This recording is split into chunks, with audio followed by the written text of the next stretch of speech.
Hello, I am Laurie Lane-Zucker, founder and CEO of Impact Entrepreneur, and welcome to our webinar, Innovating New Financing Solutions to Advance the SDGs with Marcos Neto. And a special welcome to all the members of the Impact Entrepreneur Network.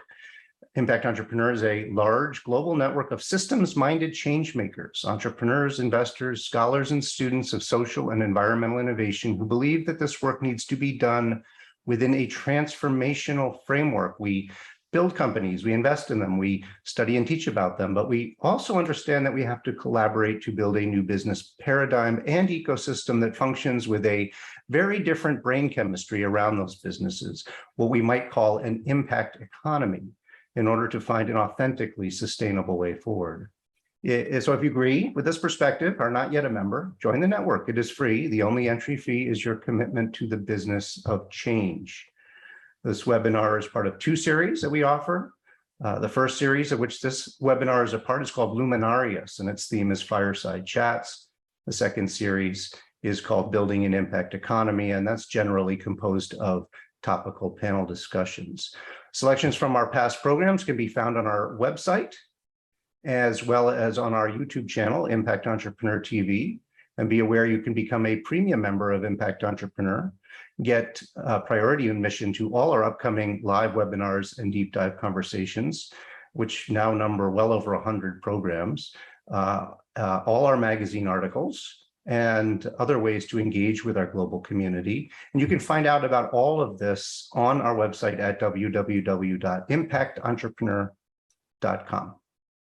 Okay, now I'm pleased to introduce our program and our guest. Last September, we launched Impact Entrepreneur magazine, which I believe is the first magazine in the world explicitly anchored to the 17 United Nations Sustainable Development Goals. Now, I've been in the sustainability movement for pretty much my whole career, which is over 30 years now. And one of the major obstacles that many in the movement have seen over these years was a lack of agreement about what sustainability actually is, a lack of agreement about what issues should be prioritized, and how progress around matters of sustainability could be measured in a way that was useful for a range of stakeholders. For the first half of my career, I was the director and an editor of the magazine called Orion. Its subtitle back in the day was People and Nature. Pretty broad, right? Well, there was a point to that subtitle. The point was, and is, that people and nature are inextricably linked, and you can't really grapple with serious environmental challenges if you aren't looking also at the many social challenges that are related to those issues, and vice versa. Now, that may seem pretty obvious to us today, but the reality is that over the course of much of the 20th century, social equity and social justice movements developed largely along parallel yet separate paths to environmental issues.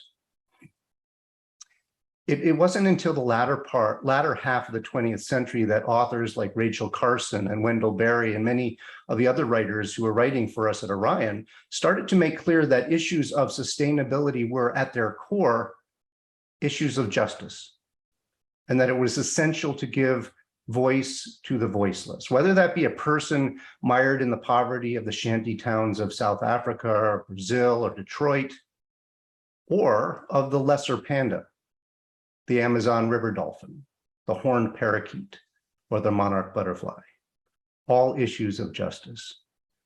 This points us to the quite extraordinary contribution that was made in 2015 when the nations of the world ratified the Sustainable Development Goals. The SDGs make very clear that social and environmental challenges are profoundly linked, and that solving them together is essential if humanity is to sustain itself on a finite, biodiverse planet. The SDGs have been a triumph of collective action between scientists and policymakers and NGOs, and yes, even politicians. And over the last 7 years, in the wide, enthusiastic embrace of the SDGs by governments, businesses, and financial institutions, we can glimpse the innate hunger many of us have for a common vision of sustainability that we can rally around and act upon. So the SDGs are now that compass, that toolkit, that ruler that many of us carry in our backpacks as we traverse the jagged, potholed, and boulder-strewn landscapes of our work. Our passion for change is bottomless, but what about the energy needed to do this work? Where is the sustenance to build and maintain that energy, that buys the food, that purchases the raw materials for the solar panels and cook stoves, that funds the research vessels and the coral restoration efforts, that makes the coastal resilience of cities possible, that invests in the businesses that are authentically benefiting human civilization and the planet? Where, in other words, do we find the $4.2 trillion just for developing countries only? And that's gone up since COVID, the $4.2 trillion each year to fund the SDGs and fulfill the goals of Agenda 2030. This is the focus of today's program, and we are delighted to welcome an expert exquisitely placed to give us a sense of the world's progress toward financing the SDGs, and also who can share insights and examples into new strategies that he, his colleagues, and others are innovating to effectively unlock the widespread desire to make impactful change among people around the world, and also to transform business and finance so that moving forward, they kneel before the gods of the triple bottom line rather than the false deities of the profit mongers. So, with that said, let me now introduce our esteemed guest to you. Marcos Neto joined UNDP in February 2013 and has since led UNDP's global work on private sector development and foundations, first at UNDP's headquarters in New York, and then from November 2014 as head of the Istanbul International Center for Private Sector Development. In 2019, Marcos returned to New York to lead the establishment and management of UNDP's new finance sector hub. Over the past 25 years, Marcos has been a leader in sustainable development, poverty eradication, and multi-stakeholder partnership building. He is a passionate advocate for the SDGs. Prior to joining UNDP, Marcos spent 17 years at CARE International. During his tenure at CARE, Marcos served in numerous roles at CARE UK, CARE Brazil, as well as acting as project director for all of Central America. Marcos has lived and worked in Central and South America, Europe, and the United States, and has also worked in Asia, the Middle East, and Africa. He is a lawyer by training with a Master's of Laws from the University of London. Marcos, welcome. Thank you, Laurie. It's a pleasure to be here, and thanks to everybody that is here. And I've already looked at the chat, and there's some old friends here, like my dear friend Andres Falcone here. So great.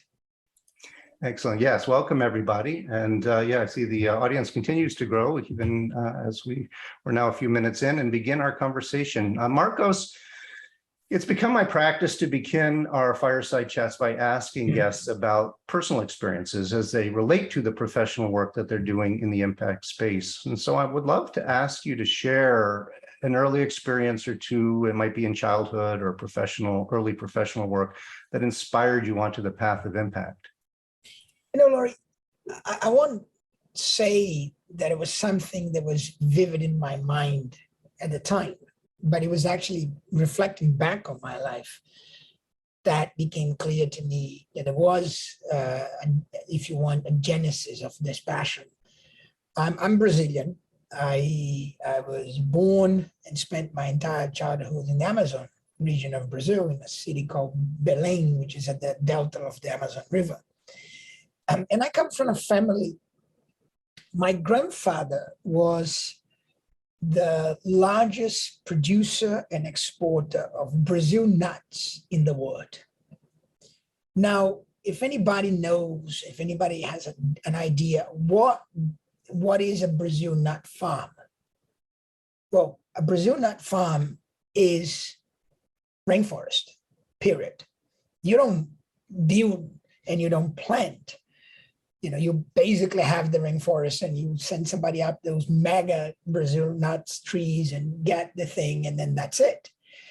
So I without knowing at the time, what I can look back is that, you know, there was always this notion that in my mind, in my life, that, you know, you are going into the forest, you are making a living, and you are actually exporting, you know, something out of the forest And for that business to be sustainable over time, my grandfather had to conserve the forest because a Brazil nut tree takes a long time to grow.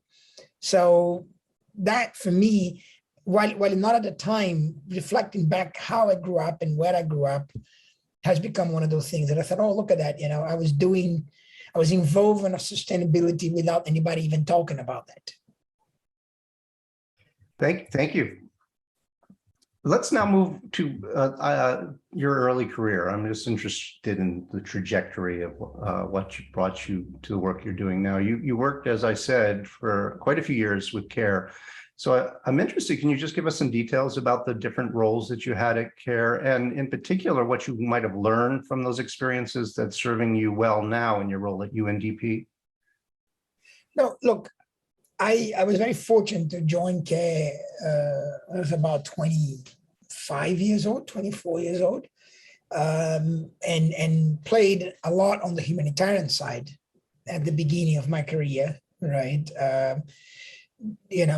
A few veterans of Afghanistan in the 90s, East Timor, and Mitch hurricanes, and other natural disasters, as well as conflict.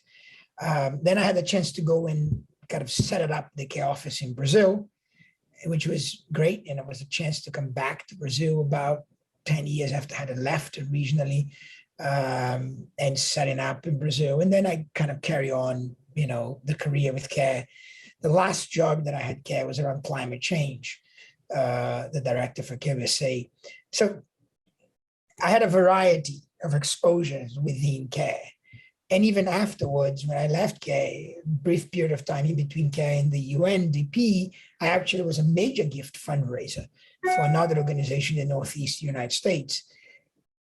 So what I've learned, first of all, I did a lot of my field work with CARE, right? And I learned the value that you can get it out of the downstream community work, right? And the fact that at the end of the day, development solutions are best and more sustainable when they are owned and by the communities, right? However, I've learned that it's quite unfair to put the burden of development on communities, right? Because they are in the context of upstream policy all the way to national levels and then globally. And I think if we talk about finance, we do have a global financial architecture that doesn't necessarily help many times this exercise. The other thing that I learned is, which is linked to this notion, is you can't solve development, you can't achieve development without partnerships, and without partnerships among people that don't necessarily see the world the same way, right? It's painful sometimes to engage in stakeholder conversations with the contrarian, rather than just with, the people that think like you. But whenever you can agree among different stakeholders that see the things differently, tends to stick for much longer, right? So it's worth the investment of dealing with the contrarian, with people that comes from different perspective in that aspect. Perhaps let me just make based on your beautiful opening, just tell anybody, for those that have already been looking at the news this morning, but for those that have not, it is actually quite an important day for this conversation. Today, this morning, at the UN General Assembly, a resolution was passed, which for the first time in history, right, established that a healthy environment is a human right. That has passed this morning. That's huge. That's a big deal. At the UN General Assembly. So it's a wonderful day to be talking to you all. I didn't know that. That's wonderful. Thanks for passing that along. Well, okay, let's get to the UN. You've been at UNDP since 2013, I think I mentioned, and were there when the UN SDGs were being developed and then ratified. Can you tell us about the work you've been doing over the past decade at UNDP and how it relates to the SDGs? Well, as you said, I joined UNDP when we were building up onto what is called at the time the post 2015 process, which was launched at the Rio Plus 20, and became the reality of what is now the SDGs, right?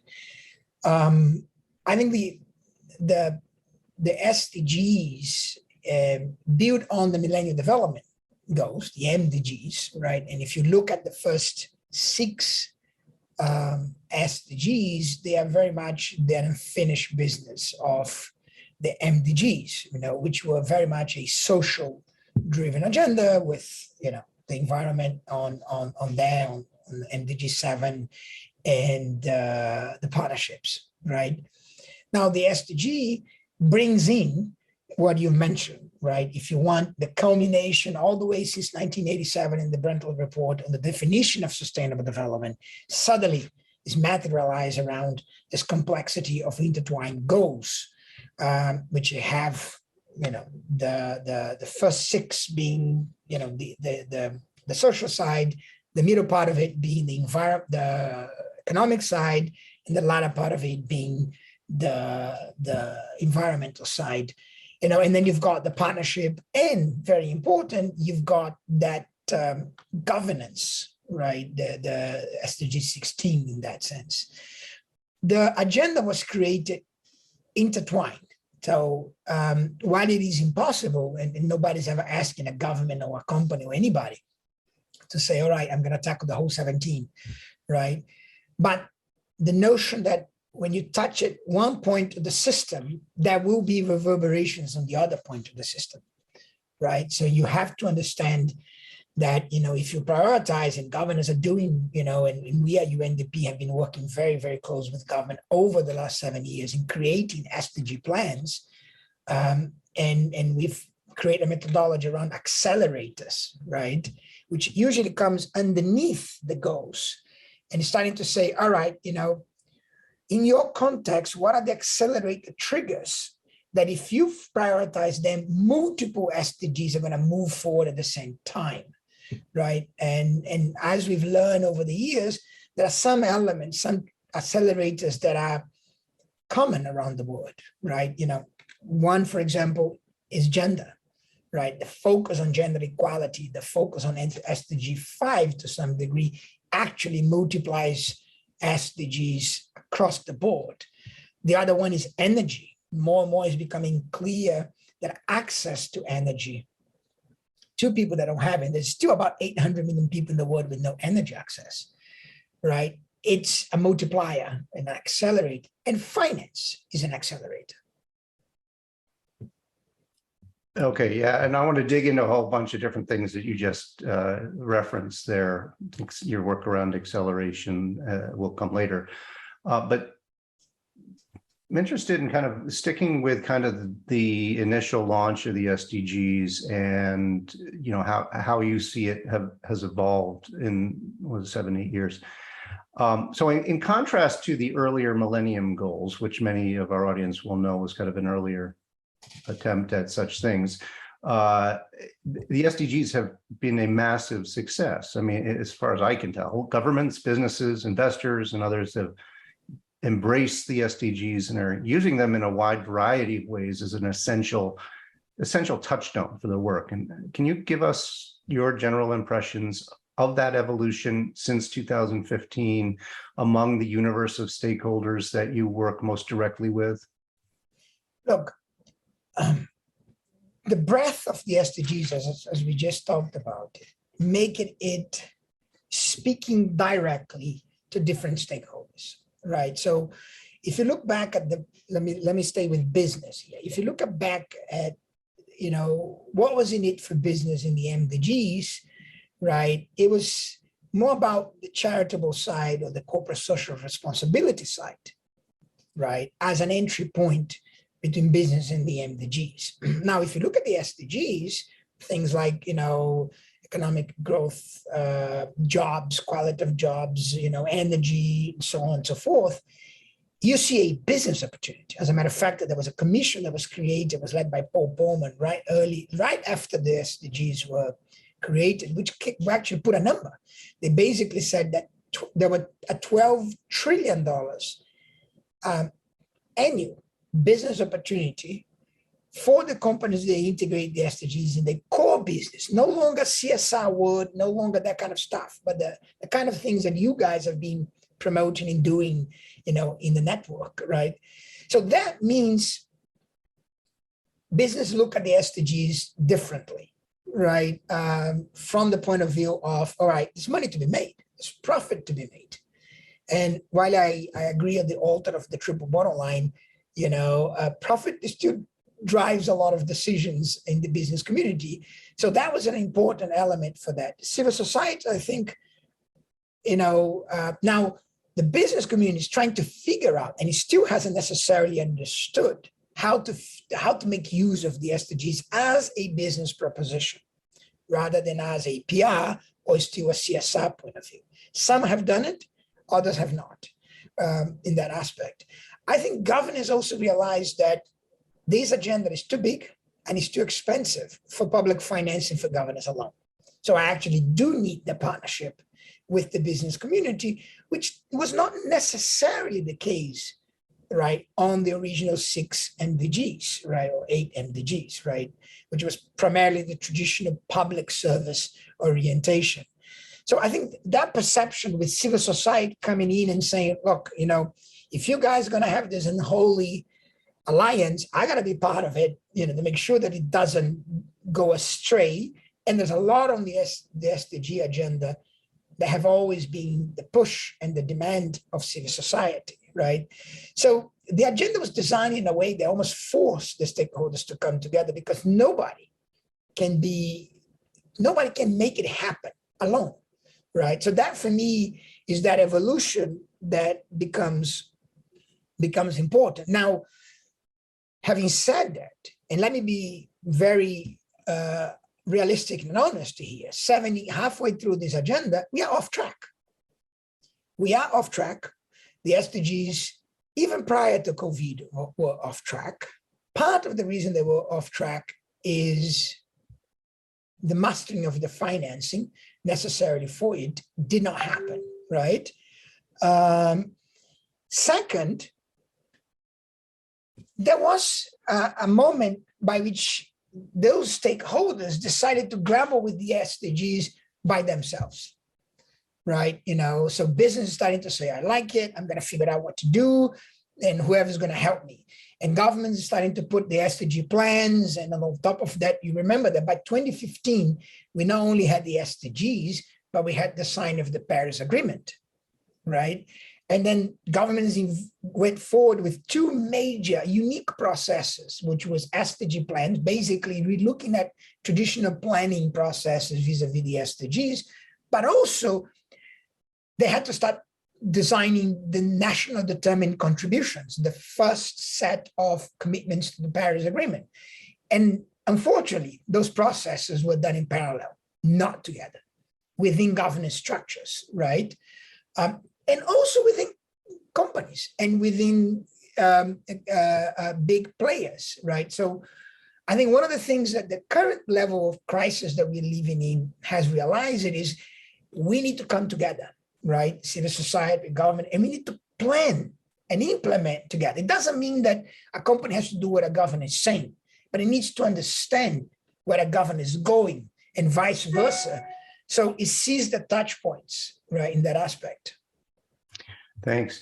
So I could keep talking about this big picture for the whole time, but I do like in our conversations to kind of mix both the strategic with the tactical, the bird's eye vision with the experience of what it's like on the ground. So I'm wondering if we could switch to that other now, and can you give us several concrete examples of how a government, a business, or investors are using the SDGs today to guide both strategic directions as well as tactical decision making? So one of the things we realized around 2018, right, was that governors were showing up here in New York on the process to monitor progress of the SDGs, called the High Level Political Forum, with their plans and with their progress, right? But, not a single one, with very few exceptions, had any notion how to finance. So we together, UNDP, the European Union, our colleagues from UNDESA, have launched what is called the Integrate National Financial Frameworks, INFFs. And we're doing these in 86 countries right now. Now, long story short, it's basically the notion of putting a financing strategy behind the NDCs and the SDGs, right? Now, by doing that, and starting from the point of view and from the reality that the financing strategy is going to have to cover both public and private capital, right? Because you can't finance this without a combination of both. This process, right, and those financing strategies have served in the last 2 years as a mechanism to reconvene and to bring together, led by ministries of finance, and that's important, no longer by planning or environment, the people that actually have the money, you know, the business, the civil society, and the governments together. So let me give an example, right? We now know that the SDGs and the NDCs in Tanzania is going to cost $39 billion for the next 5 years. We didn't know that until 7 months ago. We also know that the government wants to put 60% of that from public finance, the rest from private capital. Then you have to have a conversation about, all right, what is your tax to GDP? There's a taxation conversation. There is a budgeting conversation. There's an expenditure conversation. There is a PPP law conversation. You know, in Mongolia, for example, the financing strategy is basically saying, I want to refinance $2 billion on SDG bonds. I want to create a new PPP law. So, and then in those conversations, you're starting to have those multi-stakeholders in place that are starting to convey and come together at a practical level on, you know, what are we going to do about it? You know, so let me give another example. On this INFF process in Uzbekistan, the governor said, all right, I love it. You know, here's a portfolio that I needed to advance for my strategy. I can reach the capital markets, help me put an SDG bond together. And they've raised $870 million to advance the SDGs, right? So you're starting to see concrete national, from the public finance point of view, from the private sector point of view, and then the innovations are starting to emerge in terms of capital mobilization, capital allocation going forward.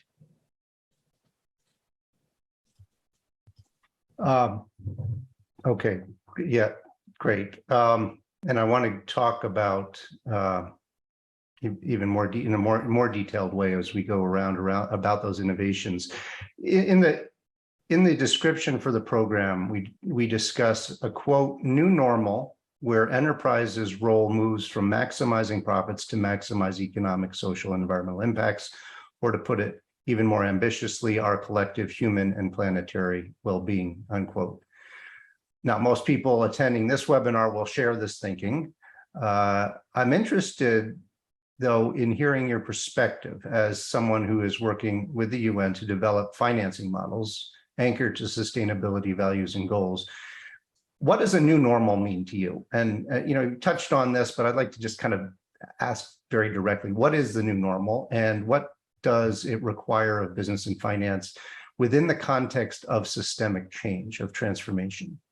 So starting from the big picture, the new normal is when the name of your program changes, because you don't need to have the word impact. And to be honest, it's a bit misleading to talk about impact, because whatever we do today has an impact, positive, neutral, or negative. Part of the problem is that when you say impact entrepreneur, you are obviously searching for that positive impact. But everything we do has an impact on the environment, on society, positive and negative. Now, what I think the new normal would look like, or should look like, is a normal by which we don't need to say impact finance, impact entrepreneur, because we all recognize it, and most of our impact is positive, and we have mechanisms to mitigate the negative impacts, to manage the trade-offs. So that, from a very, very, very big picture, right? It's retiring the word impact from the point of view of, oh, we're now being positive. No, we are all aware of the impacts. We have Most of it is going to be positive in that aspect. So that's one side of that.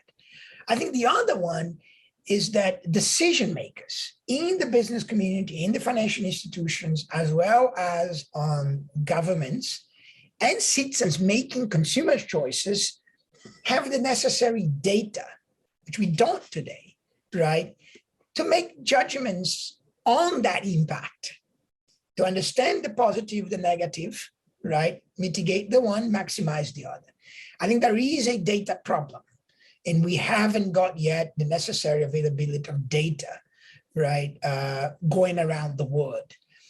Third, I think we need to really, now getting down to a little bit about what we're trying to do to make this new normal become a reality, right? There has to be rigor in what we call impact, in what we call environmental, social, and governance. We are seeing in front of us the collapse of ESG, right? Who would expect that the 50 police people would, knock down the doors of, Deutsche Bank subsidiaries in Berlin 3 weeks ago, and the SEC is investigating pretty much Goldman Sachs and anybody else on ESG, right? So the integrity of what are we talking about is becoming more and more important. That integrity will come with data. It will come with standards. So we at UNDP have created what we call SDG impact standards for bonds, private bonds, enterprises, and equity, right? It will come from better and tighter disclosures. So the movements of the ISSB, the International Sustainability Standards Board process, the depth of the European Commission regulations, are all welcome in that sense. But in the end of the day, what I think needs to happen, is starting to happen, is the end of the voluntary world. I don't think we can rely on longer on the business voluntary standards going forward. Regulations needs to come, and it is coming. Now, let's not over-regulate it, and let's make sure that we regulate it for different types of business. So SMEs and MSMEs need to have a slightly different way to look at regulations than multinational and public traded companies, right, in that aspect. So for us, that new normal will have regulation, will have governments providing incentives for transition, but at the same time, consequences for those that don't transition, right, in that aspect. And all the points that I mentioned to you are important on that. And there is another barrier. A lot of companies, including big companies, not just small companies, don't actually know how to make that transition. They know how to talk about it. They love the PR side of it. But if you want to make it with integrity, there needs to be a process of capacity building to developing countries, to governments, as well as to companies, right? That needs to be training. And we have developed an impact lab for companies that, figure out and help them understand the impact and pick up indicators and figure out how this feeds into the business, the normal business operation in that aspect, right? So yes, I do have a new normal, but again, there are headwinds against the new normal, right? I think we are seeing all of that now in this perfect storm that we have with COVID and the war in Ukraine and cost of living and inflation, and cheap money is over. So we're not there yet. And there are forces that want the current normal to stay it. So don't assume that new normal is going to happen as much as this group here believes in it. We need to work for it every day and very hard. Yes, thank you for all of that. And especially, I thank you for your comments about the word impact and how it can be interpreted, misconstrued, et cetera. I felt when we founded Impact Entrepreneur 2011 and started building our network, I felt part of it's because I was an English major in school. I felt a need to define the term for reasons you just gave. And so we've always used the two definitions of the word impact for our work and our network. One is, and it picks up on a word you used, the rigorous application of blended value. Okay, the rigorous application of the triple bottom line. And the other is transformation. So the impact investor is someone who is, in our opinion, needs to be someone who is seeking systems change, seeking transformation. The impact entrepreneur is somebody who, through their businesses and their work, is doing that. So anyway, that is kind of where we've been sitting for the last 11 years or so. I want to talk about, you mentioned the incubator work. I want to talk about that a little later. Let's get into the Sustainable Finance Hub and talk very a little more specifically about what you and your colleagues have been doing, what private sector strategies for the SDGs has the hub, which was established in 2019. You know, what is it doing? Why was it established? Maybe it's obvious, but I'd love to hear your thoughts on why it was established and what you're doing. So we got a new, head of UNDP, which in our organization is called administrator, and that's Achim Steiner, who used to be the head of UNEP. So you suddenly had the guy who comes out of the environmental side, join the largest development organization. That was a perfect coming together. Now, Achim started to travel around the world and see a lot of good work on public finance, private sector, but disjointed work. We are an organization which has 170 offices around the world. We are extremely decentralized, and that is great, is an asset of UNDP, but in any organization with that kind of structure, you end up having 1,000 flowers blooming, right? As beautiful as they are. So he then said, all right, in a conversation with him, he said, all right, you know what? We got to make those 1,000 flowers blooming a beautiful garden, right? A garden that, has cohesiveness, that has the capacity to scale up across the aspects of sustainable finance, from public to private. So that's why the hub was created. And it is a hub, because not all sustainable finance work in UNDP falls under my team, right? But everybody in the organization, and we are 25,000 people, everybody in the organization that works on finance falls under the approach, the cohesiveness that we put together, right? So my colleagues that work on energy, my colleagues that work on climate finance, they fall under that approach that we put together. Now, this approach has evolved in the last 3.5 years, and now we are focusing on 4 offers, if you want. A public finance offer that goes all the way from the revenue side to the debt side to the expenditure side.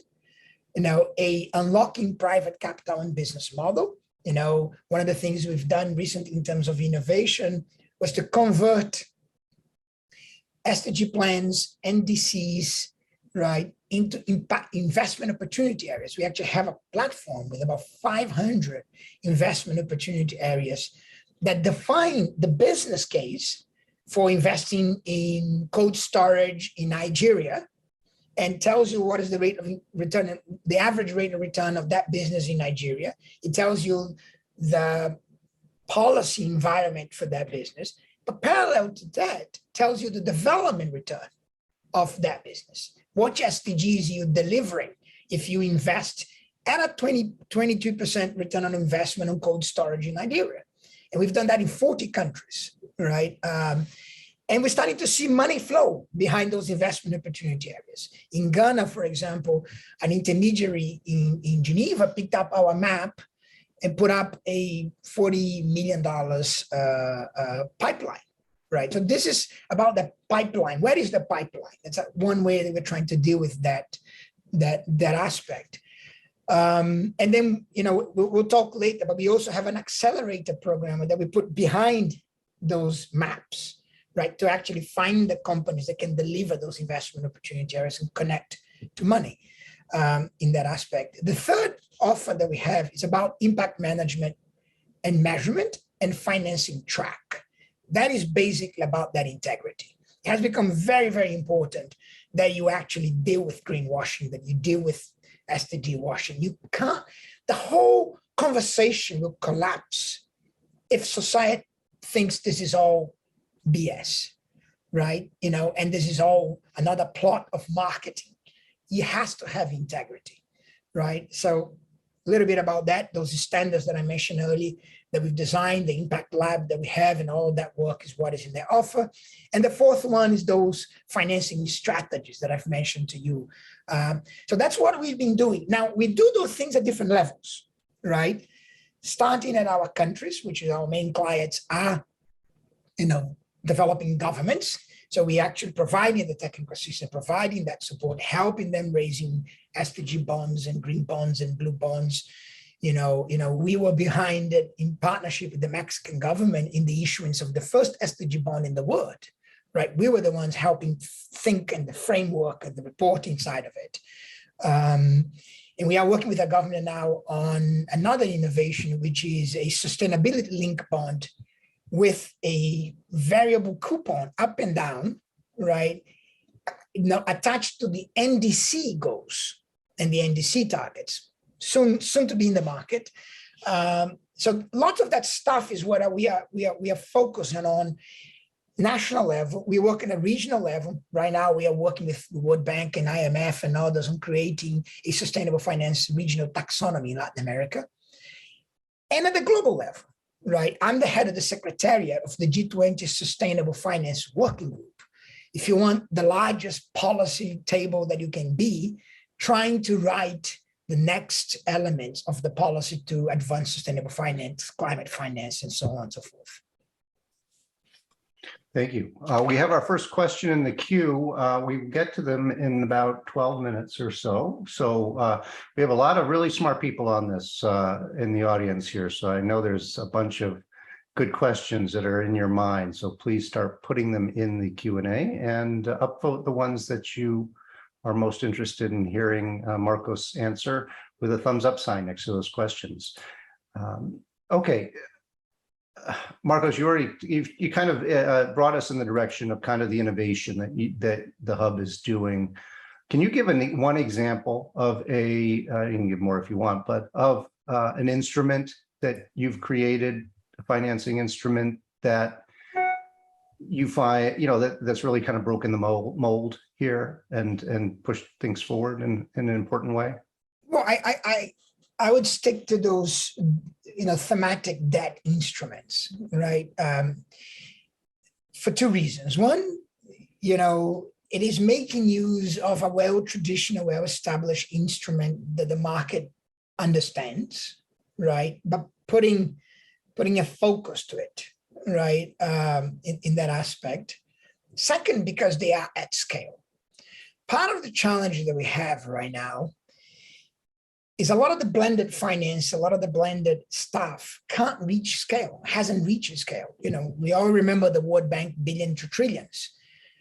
Well, there was a recent article from the Center for Global Development that actually is cheeky titled from billions to millions, right? Part of this is we need scale. Therefore, thematic debt instruments that reach the capital market can provide scales that other instruments can't, right? In that aspect, and they are using well-oiled machines, instruments that the market understand. So, as I said, we've got the Mexican that we work with. We've behind it about, by now, it's probably $4 billion of SDG and green sukuk Islamic bonds with Indonesia. Uzbekistan that I mentioned earlier. We've actually used our bond standards and supported a taxonomy in China, which then was used by the new development bank, the BRICS Development Bank, on issuing an SDG bond for about $1 billion, right? For their investments. And more interesting, the taxonomy and the standards that we produce in China have been put forward and adapted by the regulatory environment in China. So now there are new bonds being issued in China based on the work that we've been done in terms of the instrument. So I would say this combination of large instruments with smart regulation, right, are a little bit about where we've been playing on our innovation at a large scale. Now we have micro innovations working with SMEs and other aspects, but I'm excited with the numbers are big, right? You mentioned in your opening $4.2 trillion of gap. They are big, but in percentage terms, the global wealth, they are nothing. In the middle of the pandemic, in the middle of COVID, global wealth increased and is right now at $431 trillion. Okay, so the problem of financing the SDGs and the Paris Agreement, it's not lack of money. There's plenty of money around. Assets under management is in the hundreds of trillions of dollars, right? The problem is the mechanisms, the incentives, the regulation to flow, the money to flow to where it needs to flow, both qualitatively, triple bottom line, as well as geographically, to countries that are completely cut off from the global financial architecture. And that's a lot of where we're putting our emphasis, from the policy to the instruments to the advocacy. Okay, so let's kind of bring this discussion to talking about the different scales of business that can advance the SDGs. So I'm interested in both SMEs, small and medium-sized businesses, as well as large-scaled or scalable multinational efforts. And you have experience with both. How do you view the role and importance of small and big business in achieving the goals? Back to the cliche, you cannot achieve those goals without business, right? Now, you're right. Business, the private sector, it's too vague, too broad, right? The reality is you've got to segment it. I was reading something recently, an article that says that the top 200 companies in the world are responsible for most of the climate emissions in the world. So you've got to figure out a way to deal with those guys, right? And I think a lot of the regulatory framework and a lot of the squeeze for integrity needs to happen at that level, right? So I very much welcome the whole movement that signed up in Glasgow on net zero commitments, GFANs, and the $173 trillion of capital have signed up to GFAN. But let's not forget, the PRI is almost 20 years old, the Principle for Responsible Investment. There is $100 trillion signatures to the PRI. What happened? Nothing against the principles of the PRI, very good principles.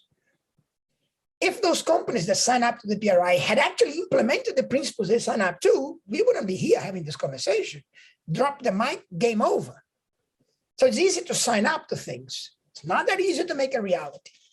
So for the big companies, time to hold them accountable for their own pledges. And that has to be done by governments. Regulation has to come.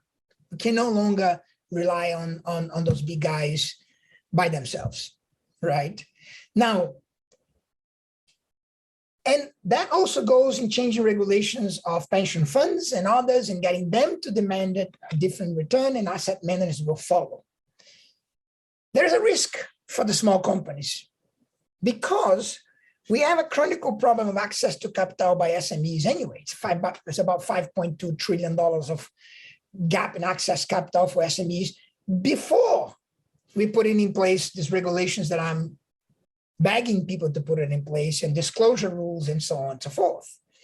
So we have to be very careful here that we don't create a new system or new architecture that is going to make more difficult for SMEs to access capital, because now banks are going to be saying, I have to measure my scope 3, right? Or they might get kicked out of value chains, domestics or large value chains, simply because they can't produce the data that a Walmart in the world, because they are under pressure, right, needs to report in disclosure. So you have, now, from a climate point of view, you can say you solve the top 200 emitters, you solve the problem. Why worried about the rest? From a social point of view, 90% of jobs are created by SMEs, my friend. They are the responsible for ending poverty. They are the ones that are closer to the communities. They are the ones that provide the line of credit when somebody else gets sick. They are absolutely the backbones of economies in developing countries and the resilience of societies. So you can't cut the SMEs out, right? And for us, UNDP, during the COVID, we actually launched a partnership, a private sector SME facility with DHL and Microsoft, just to try to keep SMEs alive and make them transition to the digital world. The future of SMEs is digital. We all understand how difficult it is to make that transition for them, the capitals that they don't have it, forget about the capitals that they should have it, right? And the capacities that they don't have it. But if they don't move into the digital universe, they'll die. And if they die, jobs die, right? So that is that fine balance between the environment and climate right now, which the big players are where the emphasis is, and the poverty, the equality, the equity, which is really is in an SME and is in the bottom of the pyramid. Thank you. I'm really glad I asked that question. That was a very interesting and informative answer. Okay, you mentioned the accelerator and the incubator. So I want to get round back to that and get some details. You have an SDG accelerator for established SMEs in Copenhagen, as well as a startup incubator in, I believe, Armenia called Impact AIM, that, as I understand it, focuses mostly on Eastern Europe and Asia. Can you tell us a bit about each of these initiatives? So for us, it's part of that, how do you use well-structured methodological work and, kind of inject the SDGs into it and the just and affordable transition into it, right? So in Copenhagen, we've created this accelerator for mature SMEs that wanted to go to Africa and to other parts of the world. So they would walk through what was, I would say 80% of traditional accelerator methodology, but, brought in with all the aspects of the SDGs and the green transition. So, for example, Danish Blue Town company, which deploys communication solutions in emerging markets, started its journey with a pilot project in Ghana and developed a Wi-Fi solution that runs entirely on solar energy. Now that same company, Blue Town, is one of the inclusive business members of our Business Call to Action, which is a long-standing program UNDP has had on inclusive business, bottom of the pyramid, right, initiative. And it's training local entrepreneurs, build ICT capacity in remote villages, and provide cloud service to students, farmers, Russia's governors, and NGOs, right? So one example of a company that was basically in Copenhagen, right? And we help it understand what it means to go to Africa, build a business that works in Africa, right? Then we have this startup process, which we launched in Armenia, but is now operating in Indonesia, Vietnam, in many other parts of the world and aspect. So again, traditional startup methodology, usually associated with a venture fund, lots of that work coming out of the Singapore venture capital universe, right? Trying to find new technology, new solutions, new aspects that are built on the SDGs. So more and more we are using those elements. So just giving an example, in Armenia, we had a Robin the Robot was developed with this startup process, right? An AI-based company designed to ease anxiety and loneliness among children in hospitals, right? And clinics, and was named among the best inventions in 2021 by the Times Magazine, right? Microtech, a mobile care and mobile created app in that aspect.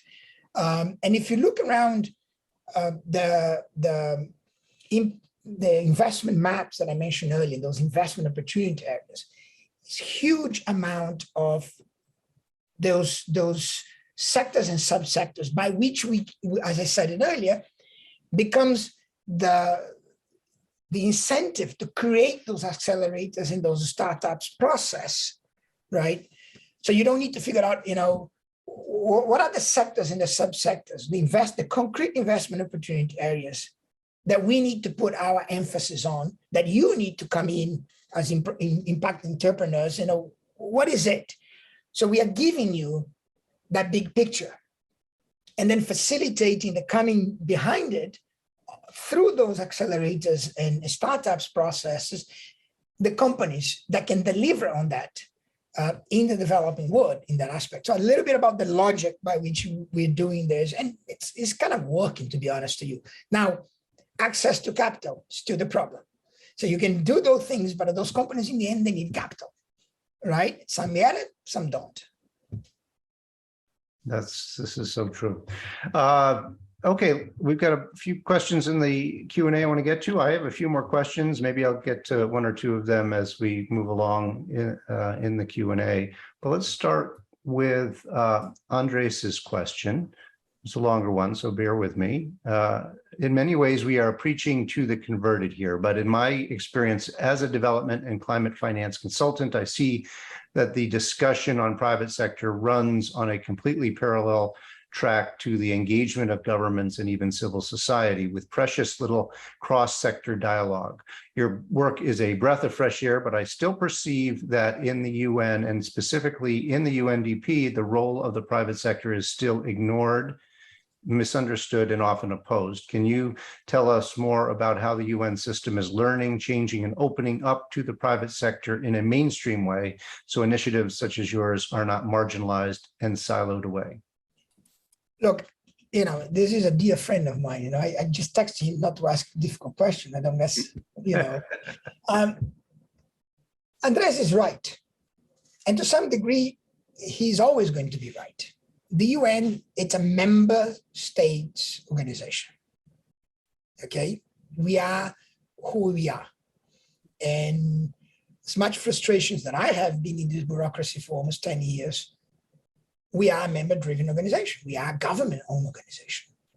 So I think we do, not only UNDP, but UNICEF and many others do starting to work more and more with the private sector, right? We are not necessarily the best sometimes, and we have to be humble to say certain things I can do, and I can partner with the private sector, certain things I cannot do. Right, and partner with the private sector. I'm not a financial institution. I'm not going to solve the access to capital. Now, I can bridge, and that's what I try in the UNDP, I can bridge the conversation between what the private sector says it wants to do, what it needs from governments, and the regulation the governments can put in place that gives the private sector what it needs, but gets accountability back. It is in that intersection that we have put UNDP for a few years now, first around, and Andres knows this well, around the inclusive business scope, and now at a broader on the financing side, right? So that for me is important. So another example, in Mongolia, we have actually written the stock exchange in Mongolia, new set of regulations for sustainability for the people that are listed in the Mongolia Stock Exchange, right? So that, for me, it's a little bit about where we do. But will the private sector be equally to governments instrumental in the core of the UN? No, it will not. That's not what UN was created for. Should it be? I don't know. I joined the UN thinking should, and I fought the fight, and I still fighting the fight to make it easier for us to work with the private sector, to co-create solutions with the private sector, because at the moment, I can only deal with the private sector if they're either a vendor or a donor. I actually don't have a partner modality to work with the private sector under our rules and regulations, and I'm trying to change that. But you have to find the right balance for the UN. NGOs and other players, my times at CARE work very close with Cargill and Walmart, creating value chains which still work in Central America. But the UN has a specific role, right, in that aspect. And unless there is a member states change,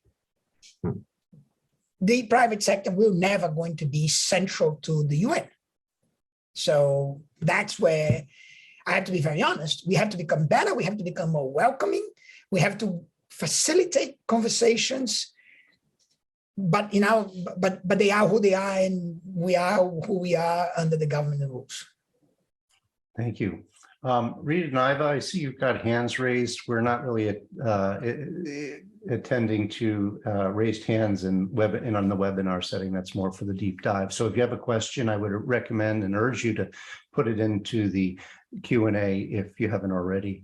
Let's go to Marine's question. Hi, Marcos. There's no denying the growth of new and cool instruments like sustainability-linked bonds, SDG bonds, social impact bonds, etc.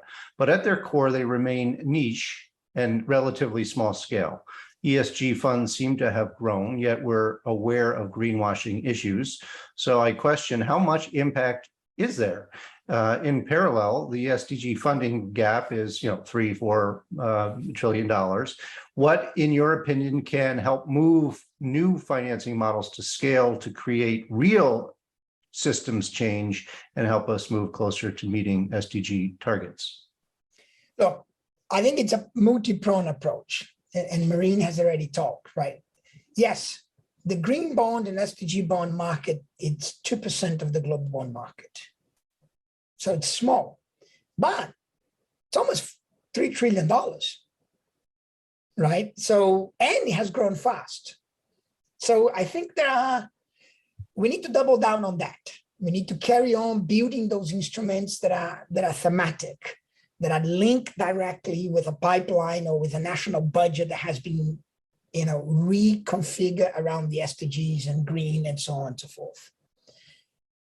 Now, I think we have an opportunity. I like a crisis. Crisis provide opportunities, right? ESG is in a crisis, okay? And you're right, Marine, when you say that $53 trillion of ESG, half is BS. Now, let's not throw the baby with the bath of water here. How do you evolve ESG? How do you bring standards? How you bring regulations? How you bring comparability? How you deal with the data that is behind ESG? Because if you are able to address some of the underlying problems that are now latent to everyone to see with the ESG system, right? You're starting to close the gap between ESG and SDG, right? Because you're starting to put a purpose on ESG. Let's remember, ESG has no purpose apart of defending the company, right? So for me, it is still important to work behind and to work on getting ESG better, because you're starting to closing the gap, in that sense. One important thing that's going to come is, if you look at the work of the International Sustainability Standard Board now and the policy work that are coming out of central banks in terms of financial stability from climate, it's all financial materiality. It's all about this crazy notion for us in this group that what is being measured and disclosed is society's impact into the bottom line of companies. We need to move quickly to double materiality and also measure and put a value to the impact that the company has in society together with the impact the society has in the bottom line of the company. And that is what we need to move the disclosure conversation and the regulatory framework. If we were to do that, call it whatever you want to call it, ESG, SDG, I don't care what it's called. I want the impact. And in the end, that's when we're starting to close the gap. We're not there yet. There is a renewed backlash for different reasons. If you look at political affiliations, right and left, both the left and the right have ESGs in their targets for different reasons. The right is basically calling it woke capitalism and we need to end this. And the left is basically saying it's all greenwashing, forget it. Careful. We need to find the middle ground. We need to attach the SDGs and the Paris Agreement closer to ESG by proving that there are instruments that are profitable on the other side, the impact investors and so on and so forth, right? So we can actually make that transition at a systemic level. And government's regulation are going to be essential. Thanks. So Iva has had her hand raised because she couldn't get her question in the Q&A. So I'm going to, since she had her hand up from pretty early on, go to her question in the chat. Two questions, actually. She's interested in knowing whether you have a partnership with the CDF, UNCDF. I don't know if that's the DFC. I'm interested, do you have a relationship with the US DFC, the Development Finance Corporation, and how that would work? And her other question is about family offices and the 1% of wealth. What role, what responsibility does that group have in this? Look, I have a long-standing, and one of my colleagues is here, Laurie Bradford, who worked with me for many years, even before the SDGs. Dealing with philanthropy and dealing with, the whole side of the 1%. We need to get philanthropy, the 1%, not to not do what they want. I understand the logic behind philanthropy, right? I made a bunch of money, I do what I want now. But to synchronize what it does with the conversation that we're having here, right? So I think that is where it's important. So if you want to do education, but for God's sake, understand what is the government of Ghana's education policy. And can you bloody link up to that? Not asking you to give the money to the Ghana government, but you can't do education in parallel and in oblivion to national policies for education. That is ridiculous, okay? That's to do with the grant side. Now, in the conversation that we're talking about here, and I'll go back to the DFI and the MDBs and others on here, right? What a philanthropy and what a high net worth individual does with its investment is more important than what it does with the grant making. Because that is a lot more money in quantity, but more important, that can change systemically the conversations that we were having about. If Mr. Gates decides to invest all of its money, right, in a way that drives that sustainability that we're talking about, that's more important than how much he's granting. And I think Ford Foundations and others with mission-related investment are the forefront of that. So holding the 1% accountable to both the granting, but the investment, it's essential going forward, right, in that aspect. And then it links back to development finance, DFIs and MDBs. Because there's so much private capital in the world, as we talked about it, the name of the game for those guys have to change. There's no point of being financing project after project and trying to blend it at a project level. What needs to happen is large-scale de-risking. Okay, it is large scales into the billions of dollars of guarantees, so you can truly crowd in the private capital. Back to the billions to trillions, which is a failure. It's such a failure that the average MDB, the average multilateral development bank, leverage of private capital is 29 cents of private capital for every $1 of MDB. That cannot happen anymore, colleagues. Now, the private capital don't need to be blended the way blended finance has been going on. They need to have a risk return adjusted. So we need to evolve the DFIs and we need to evolve the MDBs to a de-risking exercise. Now, let's be fair. I'm not proposing to make the private capital now play around with no risk, right? Your private capital risk is part of your business and you have to be risk. But if I want the private capital to get to Africa, and even in the sustainability world, they now look at me and said, I can actually get my goals of sustainability and sustainable investment in Europe. in Brazil, in parts of India, certainly in China, I can get it. So I'm doing good at a risk profile that is okay. So why am I going to Africa? So you have to adjust that risk in Africa. Otherwise, the capital is not going to get there. So what I would like to do and what I'm advocating and what the G20 to some degree is starting to talk about it, and for some of you have seen, there was an interesting paper that was presented at the G20 2 weeks ago in Bali, and I was there on capital adequacy framework for the MDBs. It's not only they need to put capital on the street, but they need to look at themselves differently. And the same goes up for the DFC. It's about crowding in that billions of dollars of private capital. Okay, boy, we could keep going forever. I'm sorry, we've run out of time and we're not going to get to the other questions in the queue. However, for those of you who missed any part of this webinar, and those of you who would like to watch it again, the program will be available in our members archive in the next day or so. If you're not a premium member and would like to watch it, simply email me, and I gave you my address in the chat, and I will send you the link and password to restream the program. This program marks the end of our webinar season.